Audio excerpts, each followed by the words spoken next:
Welcome to The ALEJO Show. Hey, what's up, everybody? Thank you very much for being again on the ALEJO Show. Today, I have a very talented, a very beautiful woman with me.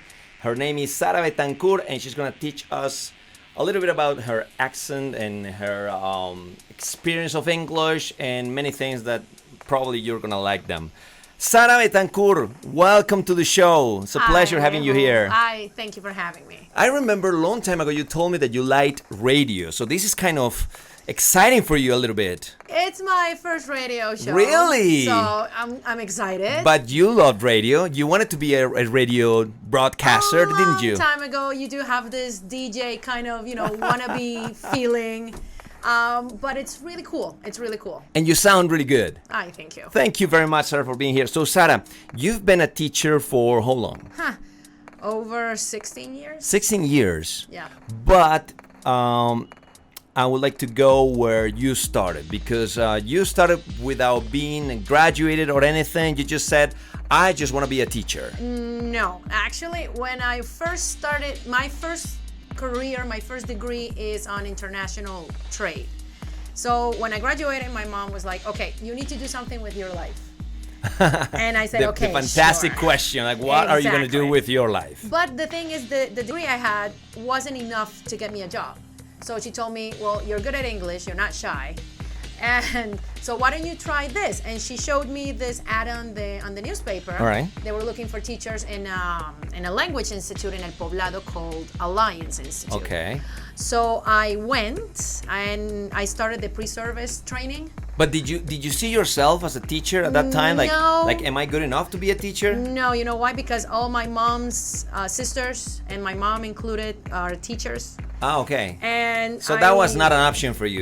You didn't want to go back to that history of being, Not that it wasn't an option, but seeing the thing about being a teacher in Colombia with the strikes and sure. the payment and all, I was like, okay, should I do that? Getting underpaid and the stress of the work and so I At was that like, point, you had never been a teacher. no, Okay. ever. So I went, and it started really interestingly. Okay. And I was, doing the pre-service. And the thing is, you have to finish the pre-service All training. right. Okay. In order to get the job. All right. But I remember before finishing the training, like 2 days, they called me like on a side, and were like, Sara, we need you. I'm like, okay, what do you mean? We want you to be our staff. No. They said, we need a teacher now. I was like, why? Because the teacher that had this course couldn't make it, and we need you to teach this course now. I'm like, now, like as in now. Do you have to go remember to the what type of classroom. course was? Like an advanced course or It base was a course? basic course, because I remember the book we used was the famous Interchange. All right. Okay. The book that My all name is teachers, Chang. Exactly. My name is Chang. All English teachers in Colombia have worked with the Interchange. But And I remember, funny thing, because when I was I was recently in Canada, Yeah. and they use the interchange. yeah, I think They're it's using it going right on now. its maybe third or fourth edition. Exactly. Yes. But we used the second one. Okay, And I okay. remember it was the red book. Which But it is- was a basic one. I mean, Yeah. it was a basic course. So you weren't like, oh my God, I'm gonna teacher. I'm gonna be a teacher now. I'm gonna teach a No, course. but you know what? I remember the unit. It was unit number 12, and the topic was superlatives and comparatives. Okay, that was good enough. It was Superlatives. easy. It was adults. I did the class, and after I finished the class, they were like, okay, you have the job. I'm like, Oh, well, let me go back a little bit, because Yeah. I remember that you told me that you learned English by yourself. Like it was kind of you that you learned English. Is it that? I mean, is it true, or did you have like a proper training? No. I mean, my first contact with the language was when I was 9, maybe 10 years old, and we had Disney Channel. Okay. We had Disney Channel. Hannah Montana. No, Hannah Montana wasn't even born there. No, the Mickey Mouse Club. Oh, okay, Justin Timberlake then. I think I may have seen him, but I Yeah, don't remember. Justin Timberlake was there. Yeah, so I started watching that. I remember I used to watch. Was it in English? It was in English, and remember that our old TVs used to have these knobs to But- control the remote, the volume. Yeah, but what type of parabolica did you have? Because I didn't get that in English. I got to translate it into Spanish. I have no idea. The thing is, you start watching, and as a kid, you have to try to understand. So kids are very visual, Yeah. and I'm a very visual person. Okay. So what I did was learn by association. I All right. just, I repeated, I watched, and I was day and night and day in But front it of the couldn't TV. have been just the Disney Channel. I mean, you must have done something else besides the fact of watching television. I mean, did you have like a book or an uncle that was teaching you something No, or something you know like that? what? I did have this. It was a series called Robert Lado. It was a very old English book that my dad used to have. Okay. And I took it. He also had these. He had an English teaching, like a package thing, right. and it had like a verb list. I mean, there were things, and I always like to read. Oh, okay. So I other than watching TV, I also like to read a lot. All right. Okay. But when I got to high school, that's when I started learning English. All right. Because they didn't have any. But how good did you English in get elementary before you got school. high school? Did you feel like, okay, I'm maybe A2, maybe B1 by myself? Well, or the Common European Framework standards were not I know. in existence But back then. now thinking about it, like what type of English speaker person were you? Well, I did understand. Okay. I did understand everything that I listened to. All right. And I did know how to read, but I Right. didn't know like the structures, like grammar. This is present perfect, or this How about is speaking? past. Were you able to speak like to somebody in English without any problems? Yeah, sure. My reflection in the mirror by myself. Okay. You were talking to yourself. I used to Hello, talk to Sarah. myself a Hey, lot. Sarah, what's up? Oh, very good, Sarah. How are you? Oh, very good, Sarah. Yeah. All right. Okay. But then in high school, Yeah. you did realize that you were speaking and understanding more than your Exactly. classmates, I guess. Yes, I did. All right. Okay. And did your teacher say something like, hey, have you studied English before? Because you're more advanced than my other students. Well, my classmates were actually very cool about it. Okay. And my teachers were very supportive. And I don't remember all my English teachers, but I do remember they relied on me, like help me with the class. You were and the monitor. You can do this. You're fine. Your classmates just need help.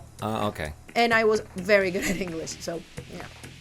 Okay, but did you travel? Did you have the chance to travel to America or English or England or any other country? You know what? I have my visa since 2013, and I traveled. My first time in the States was during the Soccer World Cup of Brazil in 2014. Oh, really? That was my first So time in the States. you had never gone to the States before? Not before that, and I haven't been back since then. But you had and still have an amazing English just by staying here in Colombia.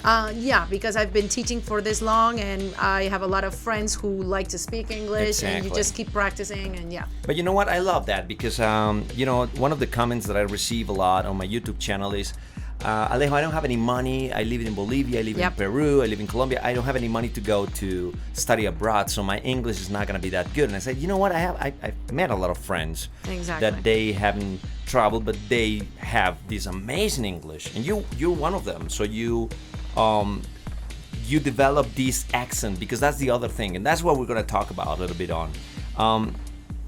Many people think I can learn the grammar structures, because I have the books and Exactly. whatever. And let's not say, I have YouTube now and all the tools people have now. I can read, I can write, I can barely speak, but I'm not going to be able to sound like a native person because I haven't had the chance to go and talk to a native person over Exactly. there. So Yeah. what do you think about that, Drew? Because obviously for your case, it's not like that. I mean, you learned and you spoke had done it since in a very, very professional way, let's say that. And it's because you were trained by yourself, but also because you watched television. Or what was the secret in your case? If I had learned by watching, for example, the BBC, maybe I could have had a British accent. You will be here talking like, yeah, I will be hello. always speaking like, yeah, Yeah, maybe. talking. Yeah, Okay. but my first exposure to the language was American English. All right. Which I love. I love my accent. But I've talked to a lot of foreigners in my lifetime, and they've told me the same thing. My accent is neutral. What do you I mean? don't have- What do you mean? What is neutral? I don't have a New York accent or an East Coast accent or a Southern accent. I don't. They just tell me that my accent is completely neutral. So if I went to the States and I lived with people in the States, I would blend in because my accent is totally like But then if you go to England, they would might notice. see the difference. Of course, but they wouldn't. I've met people from England when we worked at the Colombo, and they told me the same thing. If you didn't tell me you were Colombian, I would assume you would be American. Exactly. And that is something magnificent. I mean, Exactly. when somebody says that, you feel like, wow, I'm Yeah. doing a great job. Exactly. So But what I would say that we would have like, a mixture of both accents in Yeah. some words. Yeah.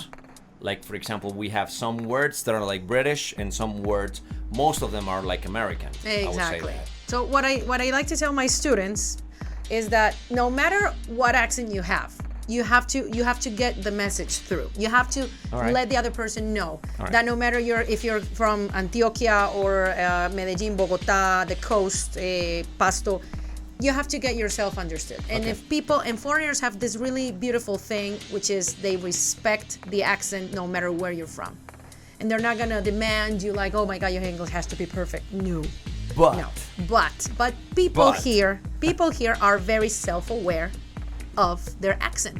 So when you say people here, you mean here where? in Colombia. In Colombia. Because all when right. Colombians want to speak English, they're like, I understand what you're saying and I want to talk, but I don't want you to notice my accent because I'm going to sound too paisa. Exactly, you're right over there, because I've talked to people from Argentina, Mm-hmm. and they speak English, but they don't lose that rhythm of Argentinian people. Exactly. And same with Brazilian people. I mean, they speak good, but you can still notice that they have this accent. I can't make any accent from any other countries. But when I was learning English, and I'm still learning English, but when I was learning back there, one of my situation was like I didn't want to sound like a Colombian trying to speak English. I was, and you know what? Now that I'm trying to learn Italian, Okay. I think you also have to get that rhythm. The Italian, when they speak like this and whatever. And to me, that is absolutely important. Some other teachers, even in that same seat that you're right now, have said accent doesn't matter. And I say, it does. It does, because it's the difference between being Apu from the Simpsons show or being a person that speaks English. Exactly. I mean, the accent is important, but you try to learn it and you want to learn it, but you shouldn't stress out if you don't. Okay, that's absolutely right. I mean, you should try, but if you don't have it yet, Yeah. you might as well speak. Yeah, exactly, because you're gonna get it. I mean, if you really put yourself into the task of learning it, you will. Okay, let's go to Sara Betancourt. How did you get your accent? I mean, how did you improve your accent to the point that you are now, even to have somebody from the States saying like, hey, you know what? I thought you were an American person. You know what? It's basic repetition. You the thing that you do when you're learning something, like you have to vocalize and you have to open your mouth and you have to repeat until you say, okay, my name is, I'm very happy to meet you. Uh-huh. It's basic repetition, because and also I think it's important to have someone to talk to. My best friend is well, she's Colombian, but she's half American, half Italian. She has a lot of halves. So she knows English a lot. She speaks English a lot, and when I talk to her, I talk to her in English, and I love it. And it's also important to have someone else to practice with. I'm gonna give you some trouble now, because many people keep asking me. Yeah. I don't have anybody to practice with. Okay. I live by myself. I live in La Paz, in Lima, in Buenos Aires, in Montevideo, whatever. And most of my followers are from South America. And you know what? I learn English, but then I go back home and my mother speaks Spanish to me, and my friends speak Spanish. So I don't have anyone to practice to, like to try to get that. And my answer, and I don't know if you agree with me, my answer is always, you have YouTube, you have internet, so you have the possibility to watch any type of show and keep practicing. Do you have an advice for those people who say like, I don't have, my best friend, I wish she speaks English, but she doesn't. What can I do? Okay. There's something that I've noticed in the past few years, because now we're a global community and now Medellin has become like the center of the world, and a lot of tourists are visiting us. There are also other alternatives. For example, I don't know if you've heard about the Tucan Institute.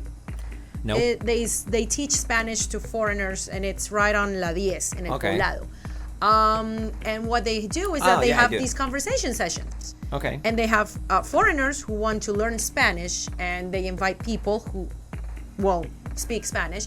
But they also say if you speak English, it's even better because you can also interact with them in their native language, or you can interact with them in Spanish because they really want to learn Spanish. Okay. Because I want to tell all the people listening right now, Spanish is more difficult than English. All right. Yeah, it is. It is. So what about looking for these conversation sessions or these conversation clubs all around the city where you can practice? They're not difficult to find. All right. I mean, you will find like groups of people. We're going to be in this place at this time, this day, and we're going to just sit down and relax and have these conversations, like with other people, so you can mingle and meet other people from other places. And it's also really easy. And this applies to all the countries that you guys are watching. I mean, I bet in your cities there are a lot of places like that, cafes, whatever, that people, gather hostels. around. They do it a lot in hostels. Hostels. Yeah. So you can also be a volunteer in hostel. And you just talk to people, and that would be a good example for you. Sarah, let me go back when you traveled to America. You say it was 2014. Yes. Which city did you visit? The city everybody visits the first time they go to the States. Miami. Okay, because I was gonna ask you, like, how was that experience to be in America for the first time and speaking? I know you've spoken to foreign people all the time, but being there and speaking with them, because when a gringo or a British person comes here, they kind of modify their accent a little bit so they can be understood. But what about there? Because they don't know that you're from Colombia. You might as well look like somebody from Denver. You know what? Us Latin Americans, you look like somebody from Seattle or something. No, I don't. I don't, for the people listening. No, but you know what? The thing is, I traveled to Fort Lauderdale. I was in Fort Lauderdale with my mom. So I was my mom's official translator. And the thing is, when you went to any place, Latin Americans would identify not your country, but they will know you're Latin. Really? Immediately. I met a lot of Puerto Ricans, Cubans. I met some people from Brazil. Okay. I remember.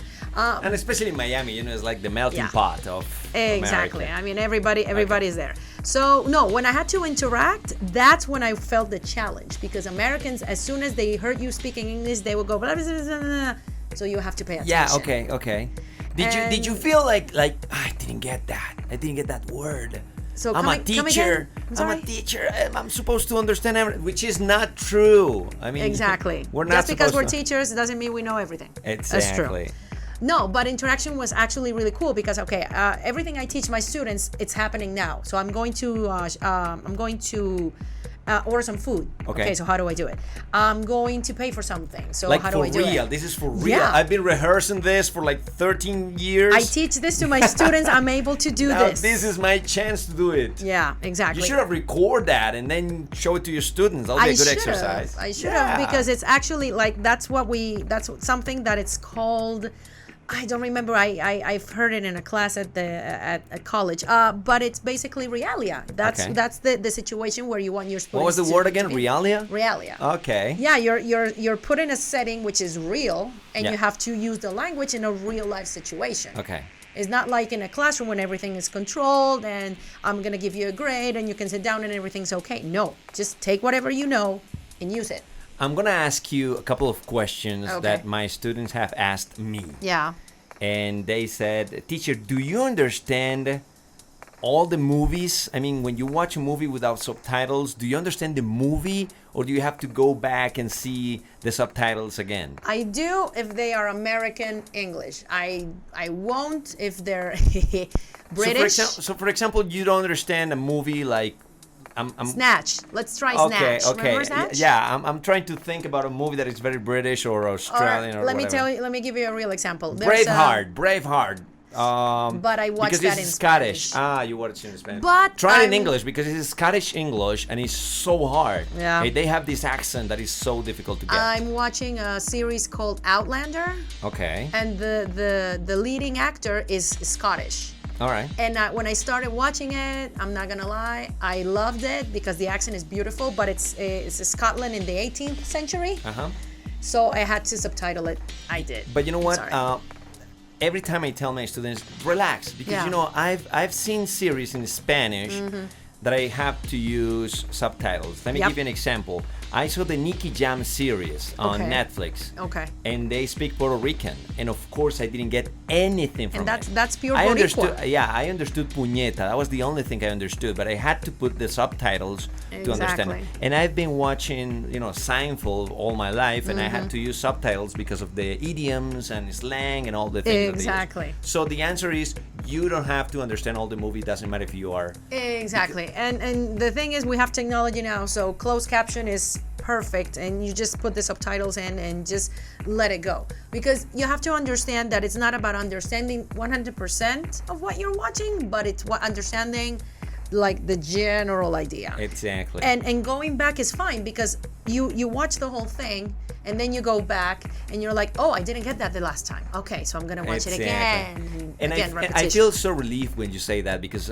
you know, I tell my students, I don't understand movies. I mean, all of them, and they say like, it's because you're the teacher, so you want us feel good. But then you have another expert here saying that it's not possible. Another question they say is like, do you understand Eminem songs? And I say no. I mean, some of them, but no all of them. I'm still frustrated with Rap God. Everybody gets frustrated. I think Americans get frustrated with I was very happy when I finally got Slim Shady, but I'm still Without Me, which are easy ones. Yeah, and I love it when he invites a female recorder, a female artist, because you're like, okay, good thing. He's gonna slow it down. But no, I mean, I'm still frustrated. Tell me the person that you listen to and you understand the most, and the person, it could be a singer, a politician, an actor that you never understand. Let me give you my examples. Okay. It doesn't matter about the topic he's talking about. I understand. I'm not gonna say 100%, but 98.8% of who? Barack Obama. But I understand really? I understand Barack Obama. What do you make that face? Is it complicated to you? No, actually, I love the way he speaks, like paused and like vocalized. Yeah, very vocalized. Yeah. It's very important for Colombians. I understand the guy very good. Let's see, who that I do not understand completely. But I cannot understand Anthony Hopkins. It's maybe because I don't know if he's British. I don't want to say Anthony he's British. Hopkins is British. Okay. But it's because he doesn't open his mouth, and so he speaks like this. It's very difficult to understand him when he speaks. Let me see. Now, who do you listen to and you understand totally, and who's the person that you don't understand? So both that I do and that I don't. Exactly. Okay, that I do. Could be a singer or anyone. All right, that I do completely is Jimmy Fallon. You understand Jimmy Fallon? I love that guy. Oh yeah, I love him, but it's difficult when he's so excited and he's like this, and it's difficult to understand. But you know what? I've been following him since his Saturday Night Live days, so I just love the guy, and he's an entertainer. So he is. Just listening to him talking, and basically he does the same thing every time he interviews a celebrity or something. And people say he's not a very good interviewer. Really? And I agree. He doesn't make any good questions. I mean, everything is a script, so he's kind of reading a script, but that doesn't matter. But who's the person that you don't understand? That I would love to completely, but I do not. Sometimes is Daniel Radcliffe, the actor from the Harry Potter books. Really? Oh yeah. I have to say that we are in front of the biggest fan of Harry Potter. Check that out. I'm gonna show you mine. Yeah. Show it to the camera over there. I mean, you have. There you go. And the sentence what from what the is that? What is book. that? Everything is from the movie? These are the Deathly Hallows for those who know about I love the that. books. I love people who do that.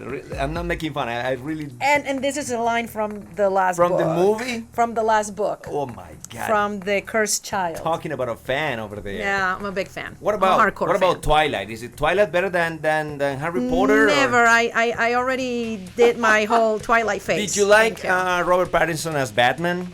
I do. Really? Can you wait to watch the movie? Like I'm I mean, if you ask me for my top 5, like it would be my first Batman will always be Michael Keaton. Always. All right. Always. Okay. And then second is Christian Bale. And then, I'm sorry, but it's true. No, and then, I mean, he's good. Yeah, and then Robert Pattinson until I see the movie, and then we have Val Kilmer and George Clooney. You That's know, it.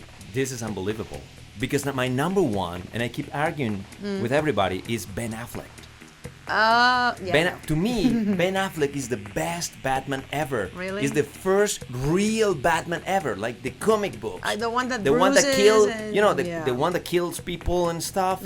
But that's another topic. Exactly. That's another We'll topic. talk superheroes later. Exactly. So, Sarah, pretty much a person can improve their accent by repetition and, taking one of the series that they love and just trying to imitate the accent. Exactly. And all just those for things. fun, because some people start playing with it. I'm going to try and sound like this.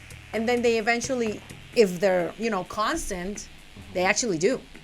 Okay. They actually do because they're like all the time like water. Would you like some water, please? Which was some water.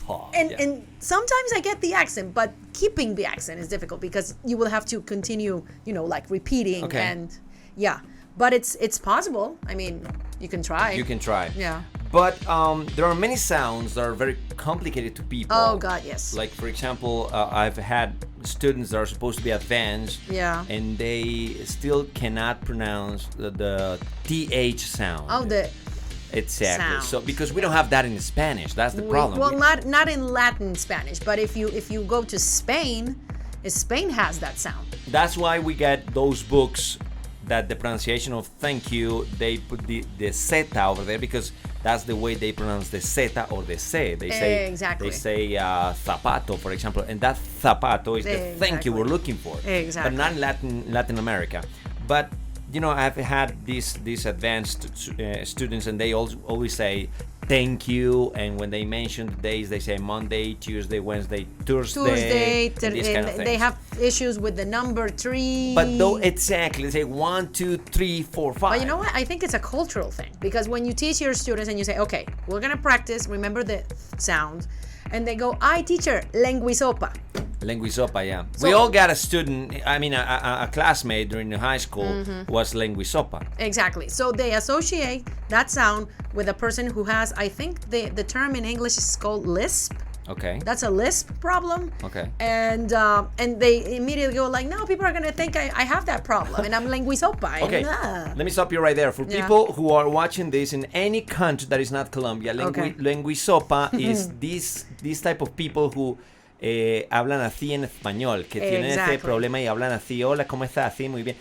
We shouldn't, but we make fun of them saying they are lenguisopa, like when you burn yourself with soup and you're like, oh my God. So that's one of the problems. Have you identified any other problem that people normally go or have when they are trying to learn English in terms of accent? Because the TH sound is critical. It's one of the biggest ones. And the famous schwa, when you pronounce girl, the that's another one. All right. Because they go like girl. So they have issues with that. And also, if the student has a speech impediment, like they've had problems in with their I think it's called the palate, the upper part of your mouth. Yeah. And if they had issues pronouncing in Spanish, they're gonna have issues pronouncing in English too. Oh, okay. Because I had a student not a lot, like 2 weeks ago, and she told me, teacher, I have problems pronouncing the R. Oh, all right. They don't pronounce the R. You know what?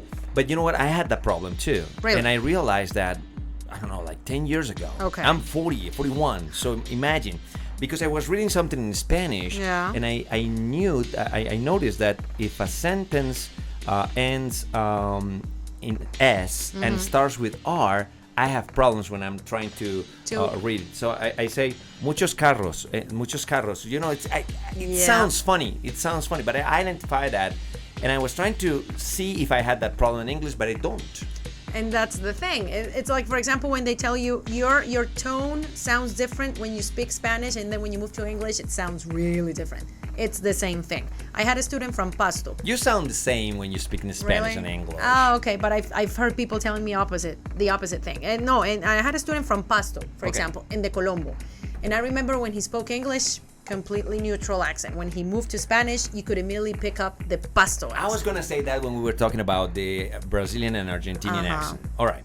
So here's the thing. There are many accents in Latin America. Yeah. Let me just stay in Latin America for a fact. and you know, no, I'm not gonna say Italian, Argentinian, Mexico, even Peruvians, Yep. they have a very strong accent in their own language, in Exactly. Spanish.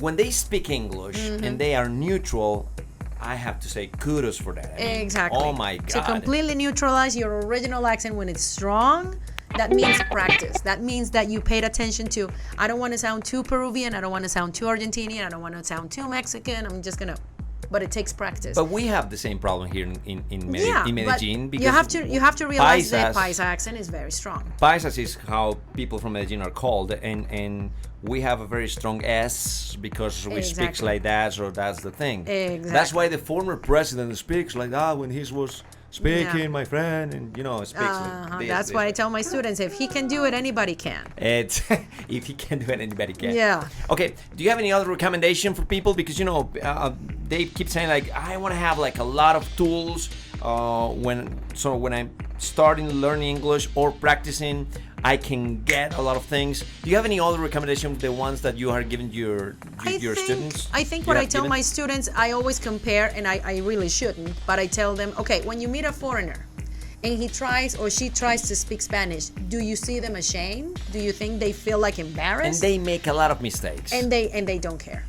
They don't And they care. really don't care. And Yo they just, querer subir mañana a la comida de ayer. You know, what? But exactly. they speak it. So the thing is, I don't know why we're that shy, because again, we're Latin people are very like, you know, outgoing and Okay. very like woo. But foreigners don't have that problem. They just speak, and they don't care if they sound bad or if they don't speak it correctly. No. So they should also think that when they're trying to communicate with a foreigner. Is it cultural that we It's a might feel cultural like thing. afraid or ashamed? Yeah, of, because when foreigners come to Colombia, they're like, okay, I need to speak Spanish because I really need to be able to Communicate buy and for whatever. something, communicate, get on a bus, whatever. But when Latin people maybe go to another country, they're like, no, I'm just gonna find someone who speaks Spanish and I'll be okay. So they have to change that, and they have to think, okay, no, if I'm gonna go, I'm gonna speak no matter what. And they shouldn't be afraid if the foreigner is gonna correct your English. No, because Americans' grammar is bad. All right, I know. It's bad. You know, this is probably the I would say the show number 7 Yeah. that we have recorded, and I know. Oh, lucky number 7. I know people are gonna write comments like, I love her accent and I can understand everything she says, and I'm gonna tell you why. Okay. Because you don't need to rush, and that is something that we're gonna learn from you. Okay. You make yourself so understandable because you are not speaking so fast. Maybe because I'm a teacher. And I don't know, but and you know it's what? like, ugh. You know what? When people are learning English, they think speed is important because yeah. they want to sound like, you know, Americans. So, hey, what's up? And they want to speak so fast. Yeah. But you love people who speak, you know, like That you know, you want people to understand what you're saying. So you want them to, okay, she's saying this and she's saying that, so it's okay. And like you said, it's not. I mean, we're not in a competition, so we don't have to like rush it. But there are many I people who guess. speak very fast. For example, when you go to, I don't want to say Boston, but the state of Maine, for example, Yeah. in America, Okay. they speak so fast. Okay. Even in Dallas, they speak so fast, and with Okay. this southern accent. So people they get like, I should speak like them because they speak fast, and if I speak faster, I'm gonna sound more native. I'm gonna sound more American or more British or more whatever. Yeah. But I agree with you when you say, you know, we should just make ourselves understandable and we Exactly. speak this way. Yeah. Have you ever had the problem of student that maybe doesn't understand you and they say like, teacher, I can't understand when you're speaking? Of course. Really? I work, like I told you before, I work with teenagers and adults. And well, with my teenagers, it's just, I don't do that because I know the context is different, because I have to teach them in a limited amount of time, and it's in a classroom. But yeah, you have that problem every day, and especially with adults. Adults are also, but the difference, you know what it is? That teenagers won't tell you, like, teacher, slowly. No, because they're afraid, because they're going to say, no, the teacher is going to Or they tell me feel something. I should understand this. Exactly. By the Exactly. level I am, I should understand. So I'm not gonna say I don't. Exactly. But when you're teaching adults, it's completely different. Adults will tell you, wait, just Wait, teachers. I don't get it. I'm paying for this. I don't understand. What did you say? Thank you. So it depends on the student, but yeah, of course, you're gonna and you have to be ready for them to tell you, I don't understand. Okay, I'm gonna ask you about music, because one of the tools that people love about learning English is I want to learn English with music, because I listen to music every day. Yep. And I listen to, I don't know, Maroon 5 and Christina Aguilera and whatever, and I want to use that as a tool for me to learn English. And it's an excellent tool. How have you used it? Well, in the past, I don't know if you remember, El Colombiano used to have this section where they would take El a Colombiano, song. the newspaper. Our Newspaper local called El newspaper. Colombiano. All right. And they used to take one song in English and they would publish Translate it. and they would translate it, right? Don't do that. Yeah, don't translate. Don't translate. It's not the same. But what I like to do is I like to. There's a website, an excellent website that I recommend my students called lyricstraining.com.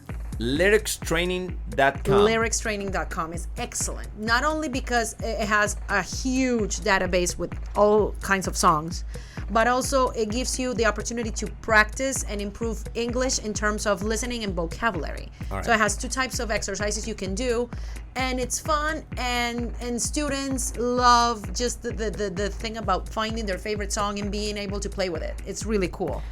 In karaoke. Let me time travel again. When Yeah. you were learning English, Yeah. what was the song or the TV show that you understood and you felt like, oh my God, I'm making progress? I'm going to give you mine so you can think about yours. Yeah. When, Lemon Tree, the song God. came out, I was in high school. Okay. And I was learning English and I understood the song. Okay. No teacher gave it to me. Now, I just... listened to it on the radio and I said, I understand most of the song. Okay. I must be good. I'm learning. Yeah. What was your situation? Well, I remember that I told you I used to watch the the Mickey Mouse Club. The Mickey Mouse Club. Any of the songs from I don't remember them now because it was a long time ago, but any of the Mickey Mouse Club songs, or when I had the chance to watch any Disney movie, like the classic Snow White or Robin Hood, Cinderella, any of the songs from any of the Disney movies for me. Okay, because I love watching cartoons in English because that's so easy. Maybe because it's meant to be for kids, most of them, but they speak so slow. Like, for example, Dora the Explorer and, George the Curious. I mean, it's always... slow and meant to be understood. That's the other thing that we should watch that. Yeah. Sara, well, it's really a pleasure to have you here. I'm going to invite you a lot to this show. It's okay. If you have the time, it would be great. We can make the time. It's fine. Okay. But thank you very much. I think my students are going to find very interesting all your comments and all your examples, especially because, as I told you before and prior to the interview, people are, concerned about the accent. Like, I can speak, I know vocabulary, I know the grammar structures, but I still sound like somebody from a village in South America and not American person. Oh, but trust me, if the idea is understood, then whatever accent you have is just fine. The summary will be imitation. Just try to imitate. Repetition, someone. imitation, and practice. Just practice. Sara, thank you very much. Thank you for inviting me. And I'll see you some other time here in the YouTube channel. Of course. All my followers can follow you. How can we find you on social media? Do you have social media? I do. Are you interested in being followed by my followers? I would like to have followers, of course. Okay. Okay. I don't know. I have Instagram. Okay. It's @arisbeta1981. Okay. And I do have Twitter, but I don't remember my Twitter. Nobody account. remembers Twitter anymore. Yeah. Twitter is going to disappear. Goodbye, Twitter. Really? Close Twitter now. Then you can follow me on Instagram. I check my Instagram That'll be more. good. That'll be good. And if you didn't understand anything, just go to my Instagram and I'll be posting a picture with the beautiful Sara, and you're gonna find her there. Sara, thank you very much. I'll see you later. Thank you. All right, and you guys stay tuned, and I'll see you later, my friends.